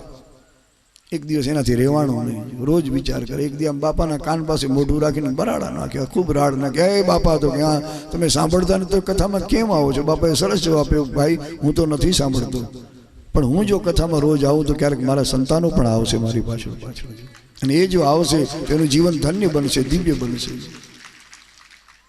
એનું જીવન દિવ્ય બનશે. એટલા માટે હું આવું છું, ભલે હું ન સાંભળું. એટલે વડીલો જો સત્સંગ પ્રેમી બને, પ્રભુના સ્નેહી બને, તો સંતાનો પણ એ માર્ગે ચાલશે. અને આપણે જો ખોટા કામ કરશું, ખોટા માર્ગ પકડશું, તો આપણી પાછળની પ્રજા એ જ માર્ગે દોડશે. આ નિયમ છે. ગીતામાં ભગવાન બોલાય કે યજ્ઞદાચરતિ શ્રેષ્ઠ તત્તદેવે તરોજન શયદ પ્રમાણમ કુરુતે લોકસ્તદનુ વર્તતે. યજ્ઞ આચરતિ શ્રેષ્ઠ તત્તદેવે તરોજન. શ્રેષ્ઠ માણસ, મોટો માણસ, પછી ઘરનો વડીલ હોય તો ભલે, સમાજનો વડીલ હોય તો ભલે, આખા દેશનો વડીલ હોય તો ભલે, એ જેવું વર્તન કરશે એની પાછળની પ્રજા એવું જ વર્તન કરશે. એટલે આપણે ત્યાં બીજી કહેવત પડે કે યથા રાજા તથા પ્રજા. જેવી રાજા એવી પ્રજા બને. રાજા જો સદાચારી હોય તો પ્રજા સદાચારી બને, રાજા જો ભ્રષ્ટાચારી હોય તો એની પ્રજા પણ ભ્રષ્ટાચારી બનશે. સીધો નિયમ. આજે આપણે જોઈ રહ્યા છીએ એનું દર્શન, અનુભવી રહ્યા છીએ. આજ ભ્રષ્ટાચાર કેટલો વ્યાપક બન્યો છે. આજ ભ્રષ્ટાચારના બોરિંગે આખા ભારતને ભરડો લીધો છે, કારણ કે મૂળ સડી ગયા છે આખા. એટલે મોટો માણસ જે કરે એવી પાછળની પ્રજા કરે, સીધો નિયમ છે. એટલે વડીલ બનનારે બહુ સાવધાન રહીને પગલાં ભરવા પડે, એકે પગલું ખોટા માર્ગે ન પડે, નહીતર એ બધો જ ગુનેગાર, બધાનો ગુનેગાર એ ગણાશે. તો વડીલ જો સદાચારી બને, સત્સંગી બને, તો પ્રજા પણ એવી બનશે. એટલે બહુ સાવધાન થઈને જગતમાં જીવવું પડે. દુરાચારનો માર્ગ, ભ્રષ્ટાચારનો માર્ગ, વ્યભિચારનો માર્ગ, અત્યાચારનો માર્ગ એ સારો નથી, જરાય સાચો નથી. આજે ઘણા લોકો આવા પંથે દોડતા હોય છે. યુગનો પ્રભાવ છે, બુદ્ધિ બગડી ગઈ છે, માણસની મતિ મલિન થવા લાગી છે યુગના પ્રભાવને કારણે, અને એટલા જ માટે આવા ખોટા માર્ગો અખત્યાર કરે છે. એક એક જીવનની વાતો આપણા શાસ્ત્રોએ બતાવી. ભગવાન વ્યાસે ખૂબ ચિંતન કર્યું છે આ માનવ જીવનમાં. ભગવાન શિવે બ્રહ્માનું આખું 5મું મસ્તક કપાવી નાખ્યું ભૈરવના હાથે. ભગવાન ભૈરવ જ્યારે પ્રગટ થયા ત્યારે માગસર મહિનો છે, કૃષ્ણ પક્ષ અંધાર્યું છે, 8મની તિથિ છે. માગસર વદ 8મના મંગળવાર હતો એ દિવસે, ત્યારે ભગવાન ભૈરવ પ્રગટ થયા છે. માગસર વદ અષ્ટમી, જેને કાલાષ્ટમી કહેવાય છે. દરેક મહિનાની અજવાળી આઠમ એ દુર્ગાષ્ટમી કહેવાય, મા અંબાની આઠમ, પણ અંધારિયાની આઠમ એ કાલાષ્ટમી કહેવાય છે. માગસર વદ 8મને મંગળવારે ભગવાન પ્રગટ થયા. આજ પણ તમે કાશીમાં જાઓ તો રવિવારે ને મંગળવારે બહુ લાંબી લાઈન હોય ભક્તોની, દર્શનાર્થીઓની. મંગળવારે દર્શન કરો તમને જલ્દી ન મળે, બહુ લાંબી લાઈન હોય. રવિવારે પણ લાઈન, કારણ રવિવાર તો રજાનો દિવસ એટલે લોકો ખૂબ નીકળી પડે દર્શન માટે. કાલ ભૈરવ એનું આ રીતે પ્રાગટ્ય થયું. પછી તો એ બ્રહ્માજીની ખોપડી મસ્તકની હાથમાં લીધી છે, અને એમણે કાપાલિક વ્રત આદર્યું છે. એ કપાળ એટલે ખોપડીને હાથમાં લઈ અને ભિક્ષાટન કરવા ભૈરવ નીકળ્યા છે. બ્રહ્મહત્યા પાછળ પડી એવી કથા છે. બ્રહ્માને માર્યા, બ્રહ્મહત્યા પાછળ પડી ભૈરવ દેવની. ભૈરવ હાથમાં એ ખોપડીનું પાત્ર લઈ કાપાલિક વ્રત આચરતા આચરતા એક એક લોકમાં ફરવા લાગ્યા, ઠેઠ વૈકુંઠમાં પહોંચ્યા. આજે લક્ષ્મી નારાયણ એમની પૂજા કરી છે, પ્રણામ કર્યા, જાણે છે કે સાક્ષાત શિવ સ્વરૂપ છે, કોઈ સામાન્ય જીવ નથી. ભગવાન કાલ ભૈરવની પૂજા કરી. લક્ષ્મીજીએ પોતાના હાથે એ પાત્રમાં ભિક્ષા આપી છે, મનોરથવતી નામની ભિક્ષા, કે જે ભિક્ષા ગ્રહણ કરવાથી મનોરથ પૂર્ણ થાય. ભગવાન નારાયણે પૂજન કર્યા, પ્રણામ કર્યા કે આપ તો સદાશિવનો અવતાર છો, હે ભૈરવદેવ, તમારે આમ જ્યાં ત્યાં ભટકવાની ક્યાં જરૂર છે? તો કે બ્રહ્મહત્યા પાછળ. પણ તમે તો બ્રહ્મ છો, ઈશ્વર છો, સાક્ષાત શિવ છો, બ્રહ્મહત્યા તમારું શું બગાડી શકે? નહીં, આ તો લીલા છે ભગવાનની બધી. ભગવાને બ્રહ્મ હત્યાને પૂછ્યું નારાયણે કે તું શું કામ પાછળ પડી છે? તો કે આ તો ભગવાન શિવનો અવતાર છે ભૈરવ, એટલે પાછળ પાછળ એટલા માટે જાઉં છું મને પ્રભુની સેવાનો દર્શનનો લાભ મળે છે, એના પગલે પગલે હું ચાલી રહી છું. અને ભૈરવ આ રીતે ફરતા ફરતા વિવિધ લોકોને પાવન કરતા જ્યાં કાશીમાં આવ્યા અને કાશીના દ્વારમાં પગ મૂક્યો એ જ વખતે એ જેની બ્રહ્માની ખોપડી હતી એ ધરતીમાં પડી. એ જગ્યાએ તીર્થ બન્યું જેને કપાલમોચન તીર્થ કહેવાય છે. કાશીમાં જાઓ કપાલમોચન તીર્થ, ત્યાં વાવડી છે, વાવ છે, ત્યાં તર્પણ કરવાથી આપણે એક એક પિતૃઓને મુક્તિ મળે છે. પેલી બ્રહ્મ હત્યા પણ જ્યાં કાશીમાં પ્રવેશવા જાય પણ એ જ વખતે આખી પાતાળમાં ઉતરી ગઈ હાય હાય કરતી, મુક્ત બન્યા ભૈરવ બ્રહ્મ હત્યાથી. એ ખોપડી પણ પડી ગઈ છે. ભગવાન ભૈરવ કાશીમાં જઈને રહ્યા છે. આજ પણ ભવ્ય દિવ્ય મંદિર છે ભગવાન કાલ ભૈરવનું. કાશિકા પુરાધિનાથ કાલ ભૈરવમ ભજે. ભૈરવાષ્ટકમ છે મારા ભાગવત ઋષિ જૈમિની ઋષિ બધા સંભળાવશે. મને એકાદ બે શ્લોક બહુ સુંદર આપ્યું. 8 શ્લોકોમાં ભૈરવ ભગવાન દેવરાજ સેવ્યમાન પાવનાંગ્રિ પંકજમ વ્યાલયગ્ન શુત્રમેન્દુશેખરમ કૃપાકરમ નારદાદિ યોગી વૃંદ વંદિતમ દિગંબરમ કાશિકાપુરાધિનાથ કાલ ભૈરવમ ભજે. કાશિકાપુરાધિનાથ કાલ ભૈરવમ ભજે. ભાનુકોટિ ભાસ્વરમ ભવાબ્ધિતારકમ પરમ નીલકંઠમીપ્સિતાર્થદાયકમ ત્રિલોચનમ કાલ કાલમંબુજાક્ષમક્ષરો પ્રભાકરમ કાશિકાપુરાધિનાથ કાલ ભૈરવમ ભજે. કાશિકાપુરાધિનાથ કાલ ભૈરવમ ભજે.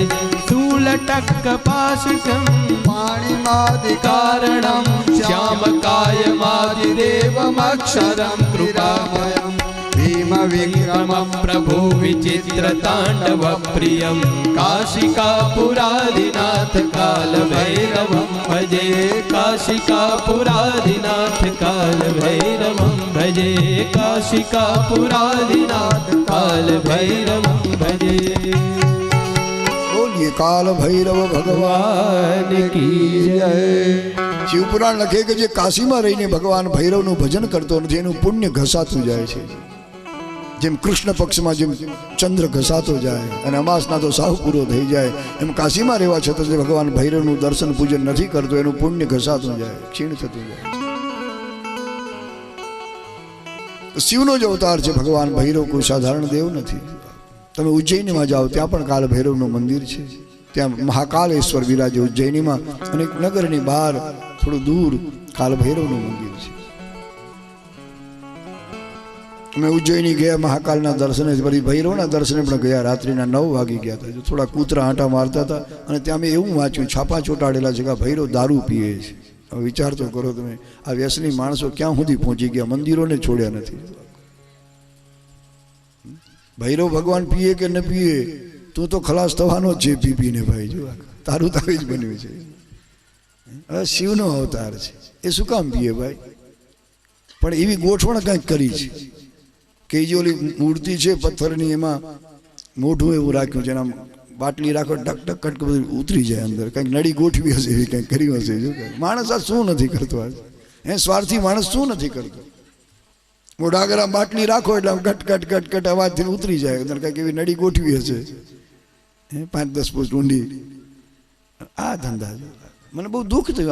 આમ કટિંગ ચોડેલા છાપાના ભૈરવ દારૂ પીએ છે. જે ભગવાન છે, જે પરમાત્મા શિવનો અવતાર છે, શું કામ દારૂ પીએ? કારણ કે દારૂ છે એ દાનવોનું પીણું છે, દેવોનું પીણું નથી. દરેકના પીણા અલગ અલગ આપણા પુરાણોમાં બતાવ્યા છે. દેવતાઓનું પીણું અમૃત છે, અમૃત પાન કરે દેવતાઓ. મનુષ્યનું પીણું દૂધ છે, અને દૈત્યોનું દાનવોનું પીણું દારૂ છે. દેવતા કોઈ દી દારૂ કેમ પીએ? પછી ભૈરવ હોય તો ભલે, બીજા હોય તો ભલે, દારૂ ન પીએ. પણ આવા વ્યસની માણસો, સ્વાર્થી માણસો, એણે આ બધું ઘડી કાઢ્યું. ભોળોનાથ ભાંગ પીએ. હવે શું કામ, શું માંડ્યું છે આ બધું? તમે કીધું જોયા ભાંગ પીતા? શું કામ ભાઈ? ભોળોનાથ તો ન પીએ પણ પોતે પી પીને ગાંડો થઈ જાય. ઘણાના મગજ છટકી જાય છે. ને બોલવાનું ઠેકાણું ને ચાલવાનું ઠેકાણું રે, એવા આમ છટકી જાય મગજ. શું કામનું? ભગવાનનું વ્યસન શું છે? પુષ્પદંત ગંધર્વ શિવ મહિમ્ન સ્તોત્રમાં લખે છે કે હે ભોળાનાથ, તમારું વ્યસન છે ભુવન ભય ભંગ વ્યસનીના. તમે વ્યસની ખરા પણ ભાંગના નહીં. ત્રણેય ભુવનમાં ભક્તો ઉપર જ્યારે ભય આવે એ ભયને ભાંગવાનું તમે કામ કરો છો ભોળિયાનાથ. ભાંગનું વ્યસન નથી, ભુવન ભય ભંગ વ્યસનીના. ત્રિભુવનમાં જ્યારે જ્યારે ભક્તો ઉપર ભય આવ્યો ત્યારે ભગવાન શિવે ભયને ભાંગવાનું કામ કર્યું છે. લોકો અહીંયા ભંગ શબ્દ આવ્યો ને ભાંગ ગોઠવી દીધી. માણસો કે સંસ્કૃતને સમજી શક્યા નહીં. જો આ લોકો ચોખ્ખું ભુવન ભંગ ભય ભંગ વ્યસની નહીં એમ લખ્યું. ભાઈ વિશ્વનાથ, એ સદાશિવ તમે વ્યસની ખરા પણ ત્રિભુવનના ભયને ભાંગવાનું વ્યસન છે તમારું. લોકોએ ભાંગ બનાવી દીધી અને શિવરાત્રી ક્યારે આવે વાટ જ જોતા હોય. જો કહું છું ને, લોટા લઈ લઈને શિવ મંદિરે દોડે, બાપજી હજી એકાદ ગ્લાસ પધરાવવા. કેવી દશા. અને કાશીમાં તમે જાઓ ને, ગલીએ ગલીએ ભાંગની દુકાનો છે.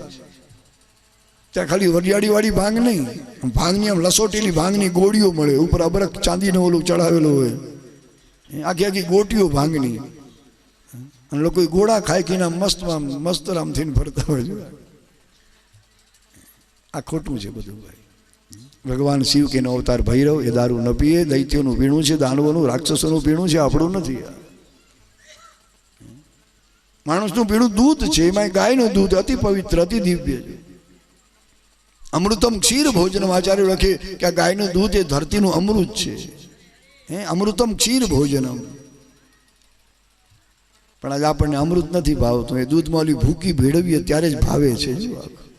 માણસ બહુ હોશિયાર બન્યો, એને આ ધરતીનું અમૃત દૂધ નથી ભાવતું. દૂધમાં ભૂકી ભેળવે ચાની ને કોફીની ત્યારે ભાવે એને. અને એવી ચૂસકી લેતા હોય જાણે કોઈ દેવતા અમૃત પીવા બેઠો હોય. નાનકડી કપડી ઓલી પ્લાસ્ટિકની પણ અડધો કલાક કાઢી નાખે ચૂસકી લેતા લેતા. ઓડી વાતો કરો, ઓડી એકાદ ચૂસકી ભરે. પણ શું કામ ભાઈ આ બધું શું માંડ્યું તમે? આ બધું ભલાથી છોડજો, છૂટે તો. એ અમૃત નથી, એ વિષ છે. સફેદ કપડા ઉપર ચાયનો ડાઘો પડી જાય ને તોય જતો નથી, લાલ ડાઘો થઈ જાય આખો. આ પીપીને કાળજા કાળા થઈ ગયા આપણા. છતાંય માણસ નથી છોડતો. ખૂબ કહીએ છીએ અમે તો, જેટલું કહેવાય એટલું છોડો આ બધું. અને ચા પીનારાને તમે જુઓ, સવારે ઉઠતા હોય તેને બીજું કંઈ યાદ ના આવે, ચાય જ યાદ આવે. જો ઘણા તો ખાટલામાં બેઠા બેઠા ઘરવાળાને પૂછે તપેલી ચડાવી. ઓલી શેઠાણી કે દેવતા તપેલી ચડી, તમે ખાટલામાંથી હેઠા ઉતરો, ખાટલો રાડ નાખે તમારા નામની. જો ત્યાં તો ખાટલામાંથી ઉતરતો જેમ તેમ મોઢું વિચરતો, તપેલીની સામે આમ ટાંપીને બેઠો, ટગર ટગર જોતો, ક્યારે ઉકળે ક્યારે ઉતરે ને ક્યારે મારા મોઢા સુધી આવે છે. મને ઘણી વાર આવા માણસો જેને આમ દુઃખ થાય કે કેટલી લાચારી, કેટલી દીનતા માણસમાં. સિંહ જેવો પરાક્રમી પુરુષ હોય પણ આમ દીન થઈને તપેલી સામે આમ ટાંપીને બેઠો, ક્યારે ઉકળે ક્યારે ઉતરે, ક્યારે કપમાં ઠલવાને મારા મોઢા સુધી આવે. ટાંપીને બેઠો, ટગર ટગર જોતો હોય. આ દીનતા વ્યસનોને કારણે આવી છે આપણા જીવનમાં. જો આવી દીનતાથી બચવું હોય તો વ્યસનથી મુક્ત થઈ જાઓ. જો હું નથી પીતો એટલે તમને કહી શકું, મારો અધિકાર છે. હું પીતો હું તો ન કહી શકું. મારી જિંદગીમાં ચાય ચાખી નથી, કોફી પણ નથી પીતો. અને અમારા ઘરમાં કોઈ, અમારા દીકરાઓ છે, ભાઈ છે, કોઈ નહીં. નાનપણથી જ બચ્યા છીએ ભગવતીની કૃપાથી. અને એટલે હું કહી શકું, હું જો પીતો હું તમારે મારાથી ન કહેવાય. નહીં કાલ તમે મારું ગળું છે, મારે તમે તો ગટગટાવો છો કટોરા કટોરા ભરીને, અને અમને કહો છો. પણ નથી પીતો એટલે તમને કહી શકું, નહીંતર મારાથી ન કહેવાય. એટલે દૂધ પીજો, કારણ કે દૂધ ધરતીનું અમૃત છે, પણ એમાં ભૂકી ભેળવીને ન પીજો. પેલા આપણા ભારતમાં ચાય હતી જ નહીં. મેં તો એવું સાંભળ્યું છે કે સૌથી પહેલા ચીનમાં ઉગી. ચીનની દીકરી ભારતમાં પરણીને આવી તો આવી, કોઈ દી પાછી ગઈ જ નહીં. છૂટાછેડા તો આને દીધા જેવા છે. આ ચીનની દીકરી છે ચાય. ઘણી વાર થાય આને છૂટાછેડા દીધા છે, પાછી ચીનમાં મોકલી દેવી જોઈએ. જા તું અમારા ભારતમાંથી ભાગ, તારી જરૂર નથી અમને. અરે આની જિંદગી બગાડી નાખી, લાચાર બનાવી દીધા માણસોને, નિસ્તેજ બનાવ્યા. ચાય ને પી ત્યાં સુધી માણસને કોઈ કામ સૂજે નહીં. માણસ આમ નબળો થઈને બેઠો હોય, દુર્બળ બનીને.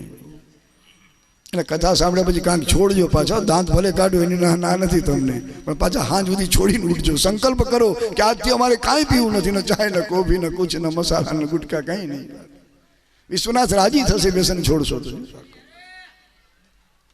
એટલે ભગવાન વ્યસની જરૂર છે, પણ એ ભાંગના નહીં. ભુવન ભય ભંગ વ્યસની ના આમ પુષ્પદંત ગંધર્વ મહિમ્ન સ્તોત્રમાં લખે છે કે હે ભોળિયાનાથ, હે વિશ્વનાથ, ત્રણેય ભુવનમાં જ્યારે જ્યારે ભક્ત ઉપર ભય આવે અને ભક્ત જ્યારે આપણે શરણે આવે ત્યારે બધો જ ભય તમે ભાંગી નાખો છો, દૂર કરો છો. એ તમારું વ્યસન છે, ભાંગનું નથી. જો ભૈરવ દારૂ પીએ છે. મેં વાંચ્યું એ ઉજ્જૈનમાં, જો મહાકાલમાં જ્યારે ગયો, રાત્રિના 9 વાગી ગયા હતા. 2-4 કૂતરા આંઠા મારતા હતા અને એવા કટિંગ છાપાના ચોડેલા ભીતોમાં કે આ ભૈરવ દારૂ પીએ છે. સારું રાત ના ગયા હતા, દિવસે ગયા તો આપણને પ્રસાદી માની પીવડાવી દેજો, આપણી જિંદગી બગાડી નાખી. રાત ને ગયા એટલે વાંધો નતો, પૂજારી નહોતા, કોઈ નહોતું. હા એ જ કહું છે ને, બાટલીમાં થોડી બધાને ચરણામૃત આપે પાછા, આપણી જિંદગી ભ્રષ્ટ કરી નાખે. પણ સારું થયું રાત ના ગયા હતા એટલે વાંધો ના આવ્યો. પણ આ બધું ખોટું છે ભાઈ. વ્યસની માણસોએ આ બધું ઊભું કર્યું છે, એટલે આવાની વાતમાં વિશ્વાસ ન કરવો. આપણે વ્યસનથી છેટા રહેવામાં જ મજા છે. ઘણા લોકો દારૂ પીતા શીખી ગયા છે, મદિરા પાન કરી કરી જિંદગી નષ્ટ કરી નાખે છે, નાની નાની ઉંમરમાં ગુજરી જાય છે. આપણને દુઃખ થાય. કારણ કે આ દૈત્યોનું પીણું છે, આપણું નથી. પણ લોકો નથી સમજતા. કોઈ દેશી પીએ, કોઈ વિલાયતી પીએ, નષ્ટ કરી નાખી જિંદગીને. કાલ ભૈરવની કથા આપ સાંભળી રહ્યા છો. આપણા કોઈ દેવતા કોઈ પ્રકારનું વ્યસન નથી કરતા, એટલે એને નામે આપણે વ્યસની ન બનીએ, નહીંતર જિંદગી બગડી જશે, આપણી નષ્ટ થઈ જશે. તો ભગવાન કાલ ભૈરવને આપણા વંદન છે. માઘ સંવત 8મ એમની જન્મ જયંતિ છે. મંગળવાર હતો ને એટલા માટે મંગળવારે કાશીમાં જાઓ તો ખૂબ મોટી લાઈન હોય દર્શનાર્થીઓની. રવિવારે તો રજાનો દિવસ એટલે પણ લોકોની ખૂબ મોટી લાઈન હોય. પણ એ જરૂરી છે. જેનું સ્મરણ કરવાથી 7 જન્મના પાપોનો નાશ થાય, એ ભગવાન કાલ ભૈરવ છે. તો એ ભગવાન ભૈરવને આપણા વંદન છે. બંધનાગાર સંસ્થોપી પ્રાપ્તોપી વિપદમ પરામ પ્રાદુર્ભાવમ ભૈરવસ્ય શ્રુત્વા મુચ્યેત સંકટાત. ભગવાન ભૈરવની કથા એનું ફલશ્રુતિ બતાવતા ભગવાન વ્યાસ લખે છે કે બંધનાગાર સંસ્થોપી પ્રાપ્તોપી વિપદમ પદામ. પરમ વિપત્તિ જીવનમાં આવી હોય કે બંધન આવ્યું હોય ત્યારે માણસ જો ભગવાન ભૈરવને હૃદયથી યાદ કરશે તો તમામ બંધનોથી મુક્ત થઈ જશે. બધી જ વિપત્તિઓ આપત્તિઓ દૂર થઈ જશે જીવનમાંથી. એનું ફળ બતાવ્યું. પ્રાદુર્ભાવમ ભૈરવસ્ય શ્રુત્વા મુચ્યેત સંકટાત. ભગવાન ભૈરવનો પ્રાદુર્ભાવ, જન્મની કથા, એમની લીલાની કથા જે કોઈ નર નારી સાંભળશે બધા જ સંકટોથી છૂટી જશે, મુક્ત થઈ જશે.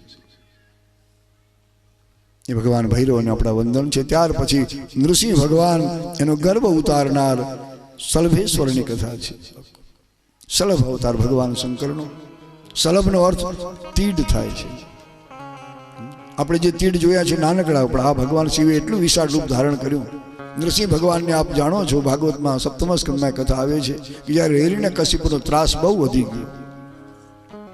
હિરણાક્ષ હિરણ્યકશિપુ 2 ભાઈ, એમના પિતા તો મહાન ઋષિ છે, કશ્યપ મુનિના સંતાન છે. બ્રહ્માના માનસ પુત્ર મરીચી ઋષિ, મરીચીના પુત્ર કશ્યપ મુનિ, કશ્યપ મુનિના જે દિતિ નામના પત્ની, એનાથી આ 2 દૈત્યો સૌથી પહેલા જન્મ્યા. આદિ દૈત્ય કહેવાના હિરણાક્ષ હિરણ્યકશ્યપ. હિરણ્ય એટલે સોનું, અક્ષ એટલે આંખ, હિરણ્ય એટલે સોનું, કશિપુ એટલે પથારી. હિરણાક્ષ નામ એટલા માટે પડ્યું કે આ માણસ જ્યાં જ્યાં આંખ ફેરવે ત્યાં એને સોના સિવાય બીજું કાંઈ દેખાય નહીં. એને શિવ દર્શન ન થાય, સોનું જ દેખાય. જ્યાં જ્યાં આંખ માંડે, જ્યાં જ્યાં દ્રષ્ટિ પડે એને સુવર્ણ દેખાય. સોના માટે એને આખી દુનિયાને લૂંટી છે આ માણસ.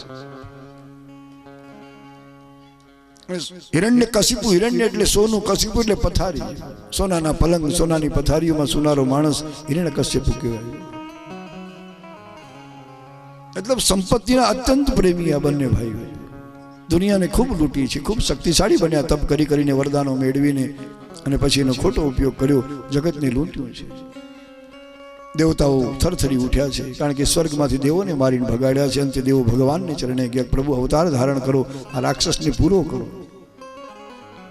હિરણ્યકશિપુના 5 પુત્રોમાં એક પુત્ર પ્રહલાદ છે, જે ગર્ભથી જ માના ઉદરમાં હતો ત્યારથી જ એને ભક્તિનો રંગ લાગ્યો છે. કારણ કે કયાધુ નામની પતિવ્રતા સ્ત્રી છે હિરણ્યકશ્યપુની. એને સગર્ભાવસ્થામાં નારદજી જેવા મહાન દેવર્ષિ સંત પુરુષ એનો સંગ કર્યો છે. ખૂબ સત્સંગ કરતી આ કયાધુ પ્રહલાદજીના ઉદરમાં હતા એ વખતની આ કથા, અને આ સત્સંગનો પ્રભાવ પડ્યો એના ઉપર. હિરણ્યકશિપુએ ખૂબ સંતની સેવા કરી, સત્સંગ કર્યો, કથા વાર્તા સાંભળે, ભગવાનની લીલાઓ સાંભળે, અને બધો જ પ્રભાવ એ ગર્ભસ્થ બાળક ઉપર પડ્યો. એટલા માટે આ બાળક ભક્ત બન્યો ભગવાનનો, પ્રહલાદ. આ કથા દરેક બહેનોને સમજાવી કે આવી અવસ્થામાં તમે સત્સંગમાં આવશો, કથામાં આવશો, કીર્તનમાં બેસશો, સ્વાધ્યાયમાં જશો, કોઈ પણ પ્રવચન વ્યાખ્યાન સંત વચન સાંભળવા જશો તો તમારું સંતાન મહાન બનશે, તમારું નામ એ ઉજ્જવળ કરશે. પણ 3 કલાક કથામાં નહીં બેસો ને કદાચ સિનેમા ઘરમાં બેસી જશો એ સગર્ભાવસ્થામાં, તો બાળક કદાચ હીરો થશે પણ હરિનો ભક્ત ક્યારેય નહીં થાય. હીરો બનશે કદાચ, હરિભક્ત નહીં બને, શિવ ભક્ત નહીં બને. એટલે 3 કલાક સિનેમા ઘરમાં બેસવા કરતા 3 કલાક ભગવાનના મંડપમાં આવો, જ્યાં જ્યાં કથા ચાલતી હોય ત્યાં શાંતિથી બેસો છો. પ્રહલાદ પરમ ભક્ત ભગવાન, જેટલા જેટલા પ્રભુના ભક્તો થયા એની આખું લિસ્ટ એમાં પહેલું નામ પ્રહલાદનું બતાવ્યું છે. પ્રહલાદ, નારદ, પરાશર, પુંડરીક, વ્યાસાંબરીશ, શુક, સૌનક, ભીષ્મદાલભ્યાન, રુકમાંગદાર્જુન, વસિષ્ઠ, વિભીષણાદિન પુણ્યાન ઇમાન પરમ ભાગવતાન સ્મરામિ. આ બધા ભારતના ભાગવત પુરુષો છે, ભગવત ભક્તો છે. એમાં પહેલું જ નામ પ્રહલાદનું છે. પ્રહલાદ, નારદ, પરાશર, પુંડરીક, આવા અનેક નામોને યાદ કર્યા છે. તો પ્રહલાદની રક્ષા માટે ભયંકર રાક્ષસ હિરણ્યકશિપુના નાશ માટે ભગવાને નૃસિંહ અવતાર ધારણ કર્યો છે. અડધો નર અડધો સિંહ વિચિત્ર રૂપ પ્રભુએ ધારણ કર્યું. કારણ કે બ્રહ્માનું વરદાન હતું હિરણ્યકશિપુને, કોઈ નર એને મારી શકે નહીં, કોઈ દેવ મારી શકે નહીં, કોઈ દાનવ મારી શકે નહીં, કોઈ પશુ એને મારી શકે નહીં. એટલે વિચિત્ર રૂપ પ્રભુએ ધર્યું, અડધો નર અડધો સિંહ, નૃસિંહ. વિચિત્ર રૂપ ધારણ કર્યું, અને લોઢાના થાંભલામાંથી ભગવાન પ્રગટ્યા એવી કથા છે. જળમાંથી ચેતન પ્રગટ થયું છે. લોઢાનો આમ થાંભલો છે, જળ છે, પણ એમાંથી પરમ ચૈતન્ય પ્રગટ્યું છે. ભક્તની રક્ષા માટે, અસુરના વિનાશ માટે. ગર્જના કરતા, ત્રાળો નાખતા, ધરતી ધ્રુજાવતા ભગવાન નૃસિંહ પ્રગટ્યા. હિરણ્યકશિપુ ગદાલીને દોડ્યો છે, ગદાનો પ્રહાર, પણ ભગવાનને કંઈ થયું નથી. પછી તો જેમ કોઈ ગરુડ મોટા સર્પને પકડે એમ ભગવાને હિરણ્યકશિપુને પકડ્યો છે. વૈશાખ મહિનો, શુક્લ પક્ષ, 14મી તિથિ, બરાબર સંધ્યા ટાણે ભગવાન પ્રગટ થયા નરસિંહજી. વૈશાખ શુક્લ ચતુર્દશી 14મી તિથિ હતી, સંધ્યાનું ટાણું. બ્રહ્માનું વરદાન હતું કે આ માણસ દિવસે ન મરે, રાત્રે ન મરે, આકાશમાં ન મરે, ધરતીમાં ન મરે, કોઈ અસ્ત્રથી એનું મૃત્યુ ન થાય, કોઈ શસ્ત્રથી પણ ન મરે. હવે આને કેમ મારવું? એને ભગવાન સંધ્યા ટાણે પ્રગટ્યા છે. એને પકડ્યો છે, ગદા હાથમાંથી ફેંકાવી દીધી, પકડીને ઉંબરા વચ્ચે લીધો છે. અંદર પણ ન મરે, ઘરની બહાર પણ ન મરે, ન અંતરિક્ષમાં મરે, ન ધરતીમાં મરે. એટલે ભગવાન પોતે સિંહાસન ઉપર બેઠા, એની ખોળામાં લીધો. આજ હરિના હાથમાં કોઈ હથિયાર નથી, ન ગદા, ન ચક્ર, ન કંઈ. પોતાના તીક્ષ્ણ નખ દ્વારા ભગવાને એની છાતીને ચીરી નાખી છે. પોતાના નખ નોહર દ્વારા. હથિયારથી મરે એમ હતો નહીં આ રાક્ષસી માણસ. નખ દ્વારા ચીર્યો, આંતરડા કાઢી નાખ્યા, અને ઢગલોથી રાક્ષસી જીવ પડ્યો છે. દેવતાઓ જે કાર્ય કરે, પુષ્પ વૃષ્ટિઓ થાય કે હે નરસિંહ પ્રભુ, તમે બહુ સારું કર્યું, બહુ દયા કરી, તમે આ રાક્ષસને પૂરો કર્યો.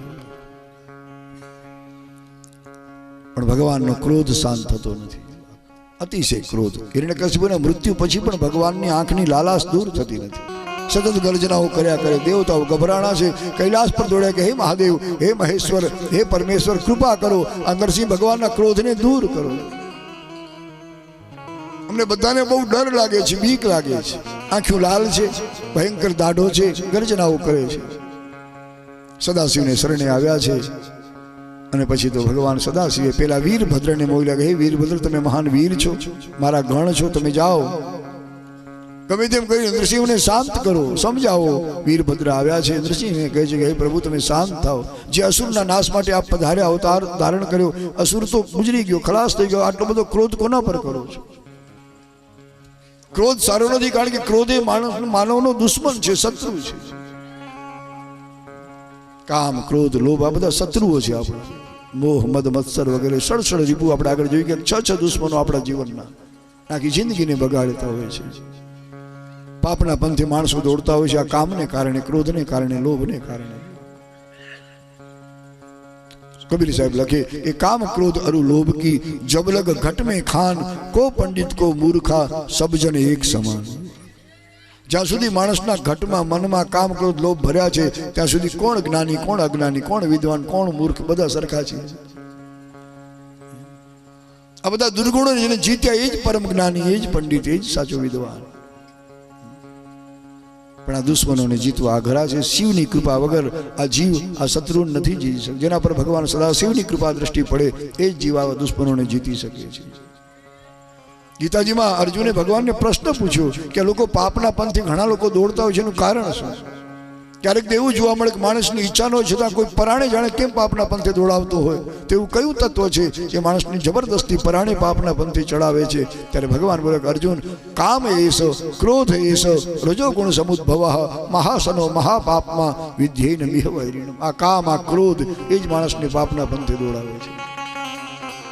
અને ત્રીજો ભાઈ લોભ છે. આ બધા રજોગુણના સંતાનો છે, રજોગુણમાંથી જન્મે છે. તો કામને કારણે, ક્રોધને કારણે, લોભને કારણે માણસ પાપના પંથે દોડતો થાય છે. આ બધાને નષ્ટ કરવા પડે, એને મારવા પડે, એને મનમાંથી દૂર કરવા પડે. પણ મહાદેવજીની કૃપા વગર એ શક્ય નથી. આપણે ઘણી કોશિશ કરીએ છીએ આ બધાને કાઢવાની, પણ ક્યાં નીકળે છે? જેમ જેમ કોશિશ કરીએ એમ વધુ મનમાં મજબૂત થતા જાય છે, નથી નીકળે. વર્ષોથી બેઠા છે ને એટલે જલ્દી આ મનરૂપી ઘરને છોડવા તૈયાર નથી. કોઈ ઘરમાં તમે વર્ષો સુધી રહો પછી ઘણાને છોડવાની ઈચ્છા ન થાય, પરાણે કાઢવા પડે. આ કામ, ક્રોધ, લોભ કેટલા વર્ષોથી આપણે મનમાં બેઠા છે. શિવ કૃપા વગર એને દૂર કરવા શક્ય નથી. એટલા માટે ભગવાન શિવની આરાધના, દર્શન, પૂજન બધું કરવું પડે કે આ શત્રુઓથી આપણે બચી શકીએ. એનો પ્રહાર એટલો ખતરનાક, ભલાને ઢાળી નાખવા એ સમર્થ છે. ગમે એવો મોટો માણસ હોય પણ કામનો, ક્રોધનો, લોભનો પ્રહાર થાય, ઢાળી નાખે. એક શિવ જ આ બધાને નષ્ટ કરી શકે. કામ, ક્રોધ, લોભ બધા શત્રુ છે આપણા. કામ, ક્રોધ, લોભ બધા શત્રુ છે આપણા. કામ, ક્રોધ, લોભ બધા શત્રુ છે આપણા. કામ, ક્રોધ, લોભ બધા શત્રુ છે આપણા. દિલડાથી દૂર કરી દો, જાવું કૈલાસમાં.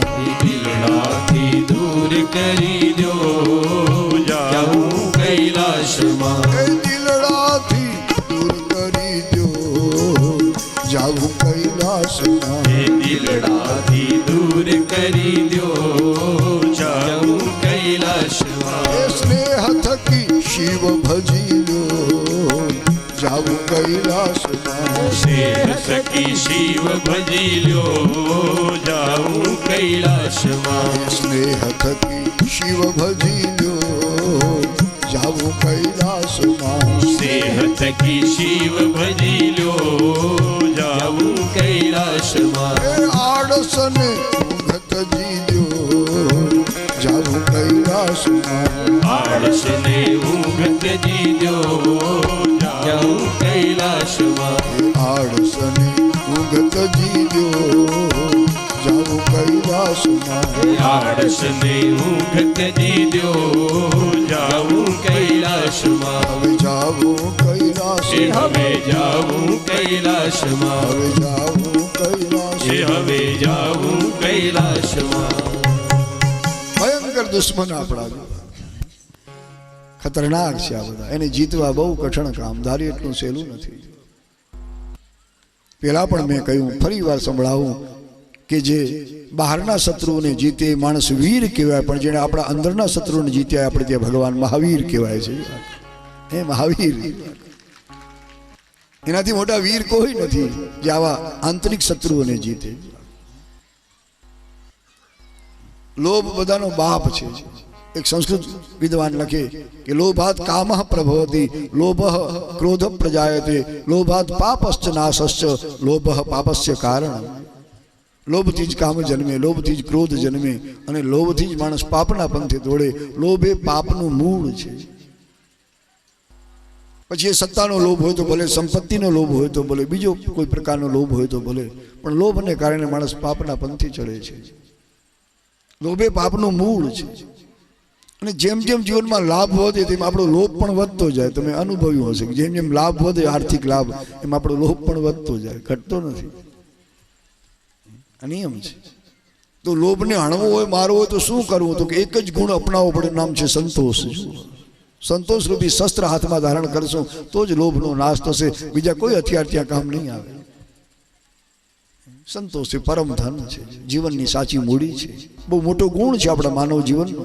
આપણે ત્યાં કહેવત પડી કે સુખી કોણ જગતમાં? તો કે સંતોષી નર સદા સુખી. અને તમને અબજો મળ્યા છતાં સંતોષ ન થાય તેના જેવો કોઈ દુઃખી નથી આ જગતમાં. શ્રીમંત કોણ? તો કે જેના મનમાં સંતોષ છે શ્રીમંત કહેવાય. પણ જેને કરોડો મળે છતાં સંતોષ થતો નથી, એ માણસ દરિદ્ર છે, ગરીબ છે.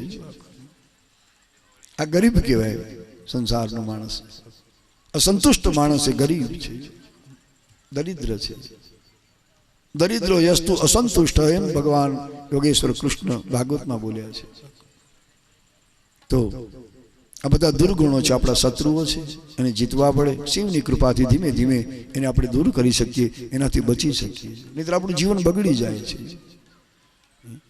આજ કામ વિકારને આધીન થયેલા લોકો કેટલા ખોટા પગલાં ભરતા હોય છે. આજ ભારતમાં રોજ કેટલા બલાત્કારો થતા હોય છે, કારણ કે કામી માણસ, લંપટ માણસ, સ્ત્રીમાં આસક્ત થયેલો માણસ એ આવા પગલાં ભરે છે, બલાત્કારી બને છે અને કન્યાઓની જિંદગી બગાડી નાખે છે, કારણ કે કામી છે, વિકારી છે. એટલે આ શત્રુઓથી જીવનને બચાવવું પડશે.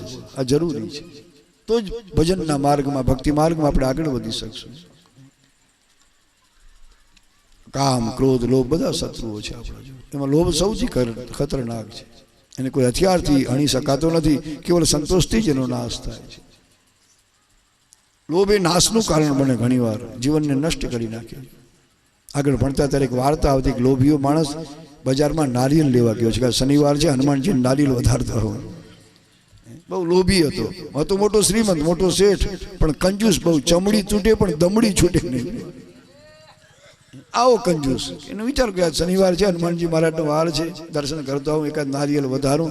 અને વેપારી પાસે ગયો દુકાને, શેઠજી નારિયેલ છે તો બહુ ઘણા છે, ભાવ શું? તો કે 10 રૂપિયા. અને આમ ધ્રુજી ઉઠે, કરે આટલો બધો ભાવ? એક નાનકડા નારિયેલનો આટલો ભાવ હોય? શેઠે કહ્યું પણ ભાઈ અમારે ત્યાં તો ઉગતા નથી, અમારે બહારથી મગાવવા પડે, કેટલા ભાડા લાગે, કેટલા ટેક્સ લાગે. અહીંયા કોઈ ભાવ ઘટશે નહીં. બીજી બજારમાં જાઓ, 1 કિલોમીટર આગળ વધો તો કંઈક કદાચ ઘટાડો થશે. લોભીઓ ભાગ્યો છે, ઉપડ્યો મુઠ્ઠીઓ વાળીને. બીજી બજારમાં ત્યાં શેઠને પૂછ્યું, શેઠજી નારિયેલ તો બહુ ઘણા છે, ભાવ શું? 8 રૂપિયા. ભાવ ઘટ્યો પણ આનો લોભ ઘટ્યો નથી. કંજૂસ માણસ, 1 નંબરનો. ત્રીજી બજારમાં ગયો, ત્યાં ભાવ 5 રૂપિયા થયો, પણ હજી આનો લોભ ઘટ્યો નથી. વેપારીને પૂછ્યું કે આના કરતાં સસ્તું? ભાઈ હવે કેટલું સસ્તું મળે? તમે કેવા માણસ છો? તો કે મને તો મફત મળે તો આપણે ક્યાંય દમડા ખર્ચવા નથી, રૂપિયા દેવા નથી. ભાઈ મફત અહીંયા ન મળે, અમે તો વેપાર કરવા. તમારે જેવા મફતી આવે તમે અમારે ઉઠી જવું પડે, પેઢી ઉઠી જાય. માટે ભલારથી દરિયા કિનારે જાઓ, ત્યાં બહુ ઊંચા ઊંચા ઝાડ છે, નારિયેલથી ભરેલા, પાણીથી ભરેલા લીલા નારિયેલ, વગર મફત, કોઈ 1 પૈસો નહીં પડે. જાઓ અને લોભીઓ ઉપડ્યો છે અડી કાઢીને. એક ઊંચા ઊંચું ઝાડ જોયું, 5-25 નારિયેલ લટકે છે. અરખમાં ચડતા ચડી ગયો ઝાડ ઉપર. એક મોટું નારિયેલ પકડ્યું, પણ એને તોડવાની કંઈ છરી ચાકુ કંઈ હતું નહીં. માંડ્યો ખેંચવા, ખેંચાણ કરતા કરતા એના જે પગ થડને ભરાવ્યા તે છટકી ગયા. લોભિયાભાઈ લટકી ગયા છે. ત્યાં લોભે એને લટકાવી દીધો. નારિયેલ પકડીને માંડ્યો લટકવા. રે ભારે થઈ, કેટલું ઊંચું ઝાડ છે, અહીંથી પડી છે એટલે આપણે તો આજે રામ રમી જશે, આ જીવન પૂરું. એ હનુમાનજી કૃપા કરો, કોઈકને મોકલાવો. એટલે અમે ઊંટવાળા ભાઈ દેખાણા છે. રાડના કે ઊંટવાળા ભાઈ આવો, મને બચાવો, મને ઉતારો. દયાળુ માણસ બિચારો કેવો લટકે, લાવ કોશિશ કરું. આવ્યો છે. લોભિયાના પગ ચાલ્યા, ઊંટની પીઠ પર ઊભો રહ્યો. કેટલી મહેનત કરી છે, ઊંટની પીઠ પર કેમ ઊભો રહ્યો છે? અને જ્યાં લોભિયાના પગ પકડ્યા ત્યાં તો ઊંટ ભડકીને ભાગ્યો છે. ઊંટે ડોક ઊંચી કરી કે શું કામ લટકે છે? આ ભડકીને ભાગ્યો. બીજો લટકી ગયો, એક નારિયેલે બીજાને લટકાવી દીધો. આવા લોભિયાની પડખે ન બેહાય, અડાય નહીં, નહીં આપણે લટકી જઈએ. બિચારાની હાલત બગડી ગઈ. હવે બે જણા માંડે યાદ કરે કે હનુમાનજી કૃપા કરે છે, ત્રીજાને મોકલે. ઘોડેશ્વર દેખાડે, એ ઘોડાવાળા ભાઈ આવો, અમને બચાવો. એ પણ દયાળુ માણસ નજીક આવ્યો, ઘોડાની પીઠ પર ઉભો રહ્યો, ઊંટવાળાના પગ ઝાલ્યા ત્યાં તો ઘોડો ઠેકડા મારતો ભાગ્યો છે. ત્રીજો લટકી ગયો, એક નારિયેલે ત્રણને લટકાવ્યા. આ લોભ કેટલો ખતરનાક! ઊંટવાળો અને ઘોડાવાળો વિચાર કરે કે માણસ એક નંબરનો કંજૂસ છે, નહીંતર બજારમાંથી ખરીદીને આટલી બધી મહેનત કેમ કરે? એને બચાવવા ગયા, આપણે લટકી પડ્યા. હવે એનું તો થવું મોતે થાય, પણ આપણા ટાંટિયા સલામત રહેશે ને, હાથ પગ ભાંગી જશે. લોભિયાભાઈને કહ્યું કે તમે આ નારિયેળ બરાબર પકડી રાખજો, હમણાં કોઈક ચોથો આવશે, 500 આવશે, કોઈક લાંબી 5મો આવશે, નિસરણી મગાવશે ને આપણને ઉતારશે, પણ ત્યાં સુધી પકડી રાખજો, છોડજો નહીં. વળી વિચાર કરે છોડી દેશું શું થશે? એટલે થોડીક લાલચ આપી કે અમે બંને તમને 50 રૂપિયા દેશું, 100 રૂપિયા. અને જ્યાં 100 રૂપિયાનું નામ સાંભળ્યું, લોભી માણસ હતો, એટલો હરખાણો, એટલો ફૂલાણો, હરકમાં હાથ છૂટી ગયા, ત્રણેય ઢગલો થઈને પડ્યા. ઘોડાવાળો નીચે હતો, એનો હાથ ભાંગ્યો, ઊંટવાળાનો ટાંટિયો ભાંગ્યો. લોભીઓ તો ગુજરી જ ગયો છે, પોતે તો ગુજરી ગયો, પણ બીજાના ટાંટિયા ભાંગતો ગયો. લોભ બહુ ખતરનાક. કામ અને ક્રોધનો પણ પિતાશ્રી છે, આ બાપ છે લોભ. આ બધાને હણવા માટે એક જ હથિયાર છે, સંતોષ, બીજું કોઈ નથી.